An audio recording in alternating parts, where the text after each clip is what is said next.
went up on the Sentinel. We had one rope, no helmets. I think we had one sandwich. We had one bottle of water, a couple of little candies, roll of toilet paper, a little bomb pack.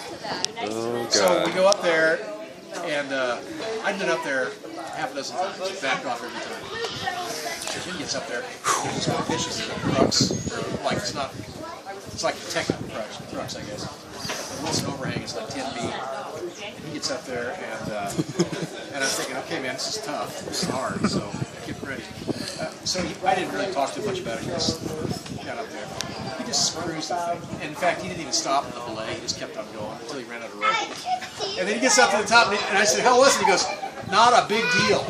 So I remember that exact quote. Not a big deal. Nice. I didn't think that. I was like, oh, shit, man, we're going to climb this. So I followed him up there. We got up to there's a big ledge about halfway up. That's the only big ledge on the first half. 8 pitches up. And there's another 8 pitches to go. So we're starting to feel it by now. Climbing since 5 a.m. And so we get to the 8th pitch. You have to wrap down about 100 feet, and you start climbing again. Hard off with 5-10 crack, and then a 5-9 face pitch, and then there's the narrows. Then there's this 5-8 off width that felt like 5-12. Right. I wish there was a bolt I could grab out. Anyway, we finally get up into this little slot, and it's called the narrows because it's so skinny. And Jim leads it, and he goes up, and he worms his way up through the middle of it. I couldn't follow him. I was too thick. I mean, I wasn't too fat, but I was too thick. I couldn't get in. I could get in, but I couldn't move up. So I had to come up the outside. Hey. So we get to the top. This is the sun's coming down. You know, we burned it. We just blew through the roof. But we used up. We had 1 liter of water between us. We drank it all on the way. Oh my God. So we had no water. It's like June 30th, end of June. It's really hot. We're just knackered. So we sit down for a little while, suck on these butterscotch candies. You know, I said, let's just pass out here. It's kind of sandy. I hear that creek. You can hear Sentinel Creek crashing. Man, we're going for the creek. We're going for the water. In fact, he was saying, man, we still might be able to make it down to the mountain room bar. So we go down this, we're trying to find our way. You have to worm your way through these man's mountains to start. It's like a gully, right? Well, there's like, yeah, it's not really. There's just like all these manzanitas and catacombs. Worming your way through the open spaces. And then we're getting on this slab. It's a real steep, slick slab. It's got rocks all over it. And he gets ahead of me about 100 feet. And I'm walking down, and you know, there's rocks everywhere. Not only rocks in these things. We had to bounce with some yellow. Rock. I don't hear anything. So I holler at him to make sure he's okay. I hear nothing. Oh God, you killed Jim. So I'm hollering his name, and I hear nothing. And so I'm starting to run down the slab, or dear God. down as fast as I can. And I see this light. And I go down to get down, and it's his headlamp. He's not attached to it. There's just a headlamp. There's Oh, dude. Headlamp, and there's streaks of blood. Oh no. So, please let him be alive. Grab the headlamp, motoring down the slab, and finally I get to. Mike's filling in the blanks of the Sentinel story. No, Mike's filling in the blanks. Come on. Let him speak. Let him speak. He's on it, sitting down, and he's propped up on his hand. He's kind of laying back, and he looks like he's got the crown of thorns, man. Blood. I'm serious. I mean, it was like serious business. It's like it is. And so, and right, he's like a foot away from a big old 50-foot drop straight down. He shot just at the neck of the top, just at the edge. And then, man, it was like crazy. He was like, I come down to him, I said, man, you okay? Wow. So he was missing a shoe. He's all messed up. Yeah, I mean his face, man. Oh, yeah, it looked worse. Trust me, there's blood everywhere. And so I said, was that the picture in the King County cabin? yeah. Thankfully, he printed it in black and white. It's worse than that. So I said, okay, I got to look at your head, see what the deal is. So he had a big old gash back there. He said, man, you got any water? I can spit on He you. says, where are we? I said, we're on the backside of the Sentinel. So I said, okay, you sit here. I kind of moved him over. I laid down the rope. I said, okay, you sit on the rope. I'm going to sit here. So I sat between him and the cliff. And I was like, we're just going to have to sit here until dawn. Figure out how to get out of here. And I, hope he makes it. So, every now and then he'd say, man, got any water? Wow. Yeah, where are we? What happened? Where are we? We're on the Sentinel. Where's that? We're in Yosemite. Wow. So finally, about 2 or 3 in the morning, he goes, man, where are we? I go, we're on the Sentinel. He goes, we're on the backside of the Sentinel. He goes, do we have any water? I go, no. He says, No water. does anybody ever come back here? I go, No. We're all sitting over there. This is like, I can't tell you this right now. So he goes, I feel so bad. he says, man, Oh, thank you. Sorry. it's okay. Oh gosh. He says, Yup. so then I knew at least he was going to live through the night. Right? At least he's getting his bearings back. So then he, so it started to get gray light out. And I haven't slept. And I've been up for 24 hours now. And I don't think he slept. So he's there, where he's blowing. So I said, okay. Was it cold or was it? No, it was like June So 30th. at least it was not.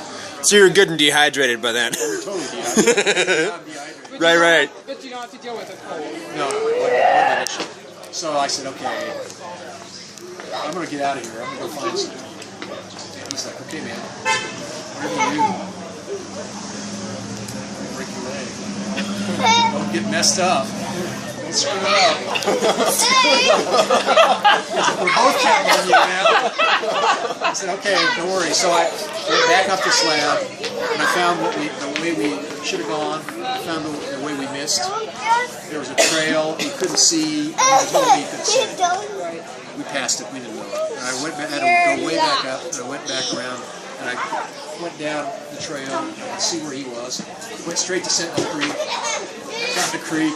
Drank some water. Ran down to the car, and in my climbing shoes, I didn't have any. What were we thinking, man? We didn't take 10 shoes.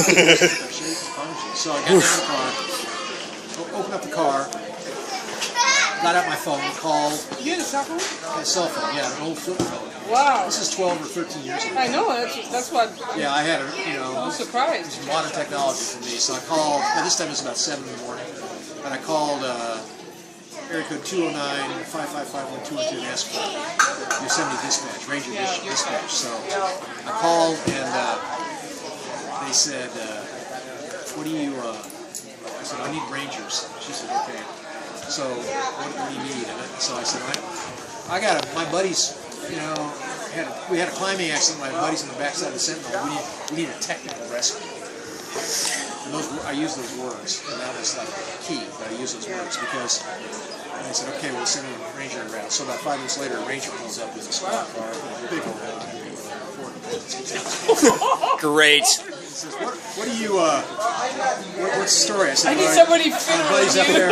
We did the Sentinel. We Somebody thinner than you. Sentinel in good style. We did it strong, and we did it well. And then we came down, and on the way down, I kicked a rock loose, cracked my buddy in the head.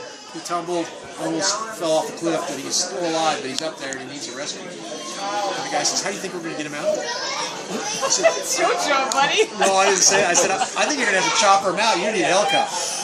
Oh, that's what actually happened. Just Okay. follow me. So I follow him. We go into this place I've never been before, and I've been everywhere in Yosemite. And it was like rescue headquarters. Oh man, this is like everyday business to me. So I walk in there, and it is like ant farm. I mean, it is like a beehive. There's guys coming in, stripping their clothes off. All these climbers coming in because they heard on the radio technical rescue. So they're all hoping that they got all sent. excited. Because if they got sent, they got $100. Dude. These dudes are like stripping down. Right on. Yeah. Their harnesses. He's like, I'm going. I'm ready to go. And the old man, the old John Dill, the ranger who was in charge of everything, He's like, okay, hold on. So he pulls out this whole bunch of old black and white photos. He says, okay, show me where the guy, your buddy is. I mean, I could show him exactly. I said, I think we're going to have to get a helicopter. He says, yeah. Our helicopter's down for maintenance. Oh, bruh. Come on, you got to do better than that.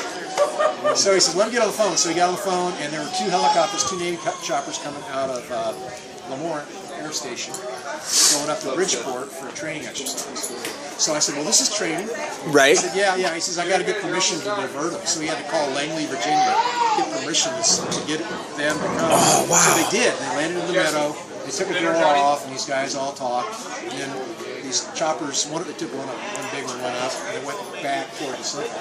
They started circling around to gain altitude to get over the. Finally, they left, and so, but they sent a couple of guys up too, climbers. They ran just going the back way. Okay, so they actually got to Jim at the same time the guys ran down out of the chopper. And the guy right down out of the chopper, he starts slamming in the bolt, and he's like, "What am I doing with this bolt?" So he.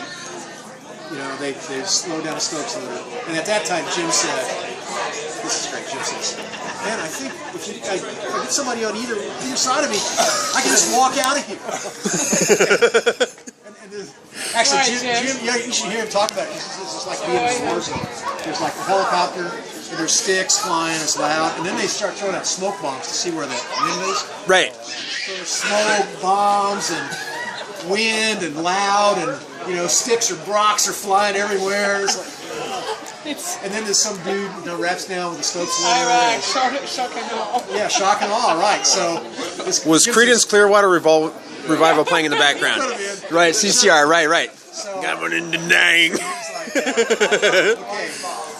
I think I can walk out of here. And the guy says, he looks at me and says, shut up and lie down. Nice. You are fucking. You're going to ride out of here. Right. Enjoy the ride.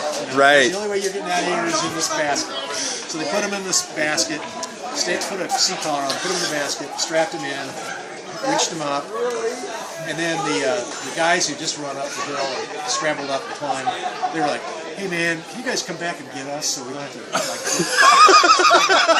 yeah, we'll come back for you. The last thing they did, That's the funniest part. but the last thing they did before they did that is the guy picked up my rack and tossed it in the chopper. Because I mean, I had everything. It was like laying right there in the rack, just threw the chopper. And they came back, and then I was waiting. Oh, I forgot to tell you. When those dudes were running off to go back to get him, go up the back way, I was like, man, I'm coming with you. I know where he's at. I'm coming. And the Rangers were like, no, man. We need you here. We need you here. Why? You don't need me here. There's nothing I can do here. Yeah. No. We need you. In case we have any questions, you can't go. You got to stay. Whoa, sorry, buddy. You got to stay. They didn't want me going because they knew I was. Right. Hey, Mike. Dude, how you doing, man? Good. Thanks for hosting this. That's great. All right. Co-host. All I did. So, YouTubers and Facebookers, that is actually what happened You on the have to Sentinel. post this. That is actually what happened on the Sentinel VH1. years ago. So, I didn't tell you the rest of it. Oh, hang on. Here comes the punchline. So, they get an ambulance and take him to the hospital. Right. They wouldn't give him any water. Right, because it puts in the brain, right. Anyway, so he's stripped naked, got a sheet, got a hospital gown on. So they say, well, we think you're okay, but we put some staples in your head to close the wound up. Right. But we're going to send you down to Madeira to the children's hospital there, or whatever, to the hospital, to the med center, because they got an MRI and we want to get your brain scan. Right. Make sure it's not swelling in the brain. Right. He's like, so anyway, but they leave his clothes and everything, so he's got nothing. He wears this wrap. So he goes down to Madeira, which is a 3-hour drive away. And so I'm there, and I'm thinking, okay, I got to get out of here. I got to go follow him down, right? So, no, now it's time for the interrogation, Now, right. Okay, how'd this happen? Well, I knocked a rock loose, Why'd you do that? Well, I didn't mean to. Anyway, He's spilling the beans about the Sentinel. You almost keep, done. I'm like almost bits done. and pieces. I'm almost done. So finally, I go down there. I don't know if he called me or what, but he's like, "Man, I don't have any clothes. I don't have a billfold. I'm naked. I'm in Madeira. Come rescue me." This guy right here. So that was the end of our trip. All right. But we climbed the Sentinel. We tagged that dude. Nice. Did it in the day. Good to see you. All right. There you go. Yeah, man. That's what you get, ladies and gentlemen. Oh yeah. Hope you like Great story. The legends, Mike Jenner and Jim Karpowitz on the Sentinel. And that's the true story.